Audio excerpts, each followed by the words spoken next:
छोटा मोटा ही बच्चा तू लोग कितना प्यार से समझेलन, लेकिन लोग अगर समझ जाए दीदी इतना दुनिया में अनर्थ होबे न करे। एक दूसरे के लोग मान के दिल में बसा ले तो घर में लक्ष्मी है दीदी, लक्ष्मी कहीं नहीं है।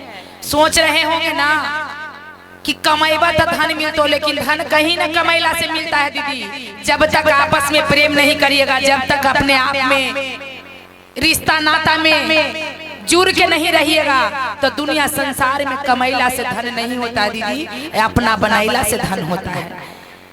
माई बाप तो जन्म दे देलन, लेकिन जन्म दे के माई पराया के हाथ त्याग देलन, लेकिन वही सासू माँ ई राज चलावेला, जिंदगी के अंत समय तक रास्ता दिखावेला। वही सासू माँ बतेलन, जे सासू माँ के आज चरनिया में चारों धाम, उनका अगर चरण के ठुकराइबा तो धन मिलता वा दीदी, लेकिन सुख शांति से रोटी पर नीमक न मिलता वा। 4 दिन के जिंदगी है बूढ़ा बूढ़ी की, फिर तो राज तू ही करवा। अगर कहर के जइहे तो शराब के जइहे, अगर खुशी से जइहे तो धन दौलत लक्ष्मी सब तोर घर में भर के जइहे। बोलिए शंकर भगवान की। एगो सासू माँ बेचारी दीदी रो रो के कहे कि बहू कितनो तू मारा गरियाब है, लेकिन हमरा न लगा कि तू पराया के बेटी है, तू हमारा अपन बेटी है। जैसे कि एगो गीत है दीदी, बेटा कहलन कि अगे जैसे समझ है गया माँ आपने जयलिया वैसे मानी है गे मैया पारा के जयलिया वैसे मानी है। लेकिन माई कहे कि पूर्व के जन्मा बेटा पश्चिम नाही होगा तो बेटिया जैसन, हे पुतोहिया कैसे होई तो बेटिया जैसन। ओ लती के पनिया बेटा बरेरी नाही ठेका तो अनकर जाला माल, बेटा अपन कैसे होई तो अनकर जाला माल। लेकिन ये सोचना भूल है माई, बेटिया के मान लिया कि दुख पड़ती तो फोन करबी कि बेटी आओ ना, तनी माई के देखे के मन करे है। ठोंगा भर मिठाई लेके एक दिन लाई तो बढ़िया बढ़िया क्रीम वाला मिठाई, चले ही माई के खिला दे, लेकिन दूसरा दिन से पूछू नहीं तो कि भैया रोटी खैला कि भूखले सुतल है। लेकिन मार के दे चाहे गरिया के दे दीदी, वही पुतोहिया दे तो काहे ना आपस में प्रेम रखी माई। सासू माँ कलन की बेटी हम दुनिया कहे कि पुतोहिया दब है, लेकिन हम कहे कि हमारे पुतोहिया दब नहीं, हमारे पुतोहिया लाखों में एक है। कितनो माने बेचारी, कितनो बुढ़िया माए माने, लेकिन ये पर के जन्म रहे जो वो अपन मैया ला लगे कि मैया है, आई मैया ला लगे कि मैया पराया है। बेटा कलन की ये माई इतना तो तोरा पुतोह मान मर्यादा कर हो, लेकिन कहे बेटा मान मर्यादा कर हो, लेकिन दिल से वो मान मर्यादा हमरा न कर हो। बेटा एक काम कर न बाबू, माने चाहे मत माने, हमरा डेली 10-5 रुपया दे दी है, हम शिव के चर्चा में 5 रुपया के प्रसादी लेके जाए, अब भगवान के भक्ति में मगन रही, अपना में मगन रह, न घरे रह न इनका से टेंशन हमरा हो। बेचारी दीदी जाए चर्चा में, गुरु से कहे कि हे महादेव स्वामी हमरा ऐसा कर कि हमरा चलते फिरते लेके चली है। कोई के याद है आशा न लगा रहे कोई के कि हमरा सेवा करे, हमरा टहल करे, हमरा भोजन दे, चलते फिरते गुरुदेव हमरा लेके चली है, यही तोरा से हम प्रार्थना कर रही। अब बेचारी दीदी वही रोज मांगे, अब ओकरा की मन में एक दिन हो दीदी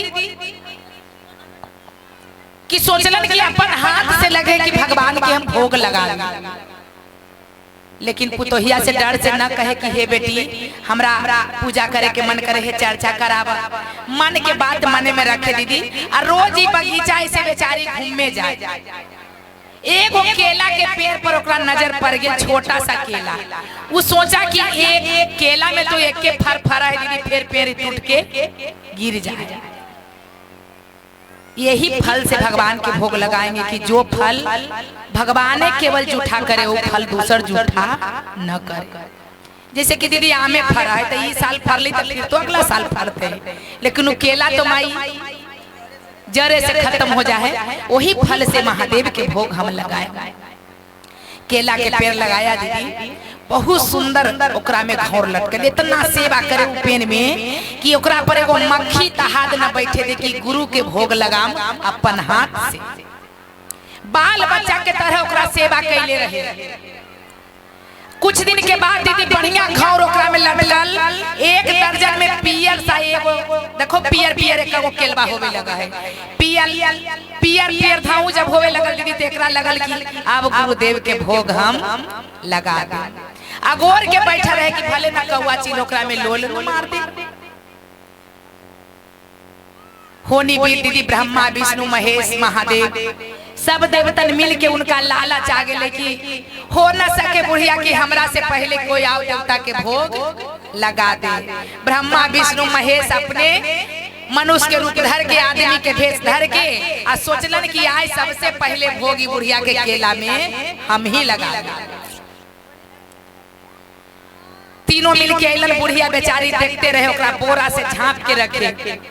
देखा हमार छोटा बबुआ के तरफ से बहुत बहुत के दाने भगवान के दरबार में बोरा से झांप के रखे। माई तनी मनी बुढ़िया के कोई काम लगल था, दूरा ऐसे रहे तक घर में गेल। ब्रह्मा विष्णु महेश केला तोड़ तोड़ के छील छील के वो जे खाए लगल। अब बुढ़िया निकल के आवे तक कह कि रे जुआनी जरौना तू कहाँ से चले ले चोर छुछुंदर। बाप रे बाप कितना सेवा कैली कि महादेव के भोग लगावे करने से कने खरू बना के खा गेल। हंसते रह गेलन भगवान, अकेला खाते चल देलन। दूसरा दिन बेचारी सोचलन कि अब कोई के जुठा करे ना दे, फिर दूसरा दर्जन पक के काट के बिक देलन। दूसरा घाव में पकना चालू होल। भगवान कहलखिन ब्रह्मा विष्णु महेश की चलो, अबर तो गए बूढ़ा के भेष धर के, अबरी चला लड़कन के भेष धर के, जवान कहते कि अरे लड़कन था समझाए कोई की। अब लड़कन के भेष धर के गेल दीदी तोड़ के खा ले कि बता बूढ़वा जान के तो छोड़ देली कि क्या करिए, लेकिन जवानका के लाज शर्म ना लगले कि तोड़ के खा गेले। वैसी कहते रहलन, गाड़ी उड़ी देते रहलन, उनकर गाड़ी के भगवान न लेलन, केला खा के चल देलन। अब तीसरा भेष में लड़का के भेष में अइलन। पप्पू भैया देख लेली। अब दीदी तीसरा में लड़का के भेष धर के अइलन, तब बुढ़िया अगोर के देखते रह के आई बिना मारले छोड़बे ना।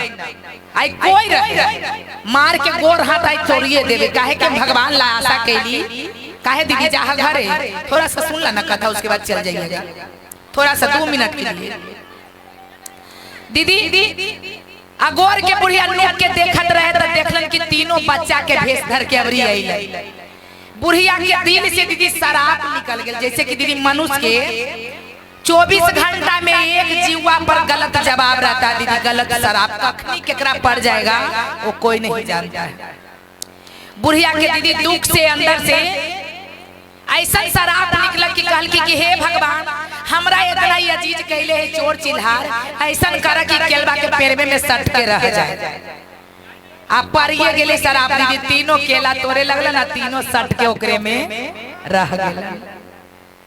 अब कहे कि अब का कर में तो दुनिया जान जेतो। कहे मामा हमरा छोड़ाबा ना, ब्रह्मा विष्णु महेश तीनों कखिन हमरा छोड़ाबा ना छोड़े बुरे जुआनी जरौना। बुढ़वा के छोड़ देली, जवानका के छोड़ देली, लेकिन अब तोरा ना छोड़बो।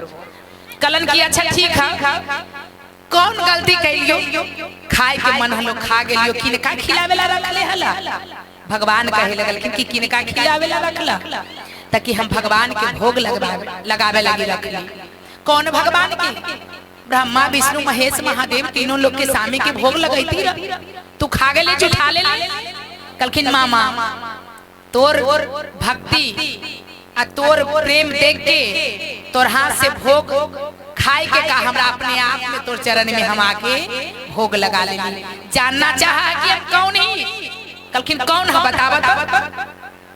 सब तो कहा है चोरबो इंसान महाबा जका के हम निमने ही हो, डकैतो राज राम चिकने ही हो, चोरनियो राव का हम चनाई नहीं हो। लेकिन तू कहे कि भगवान है, हम ना मानबो कि भगवान है। भगवान के कुछ रूप दिखाओ।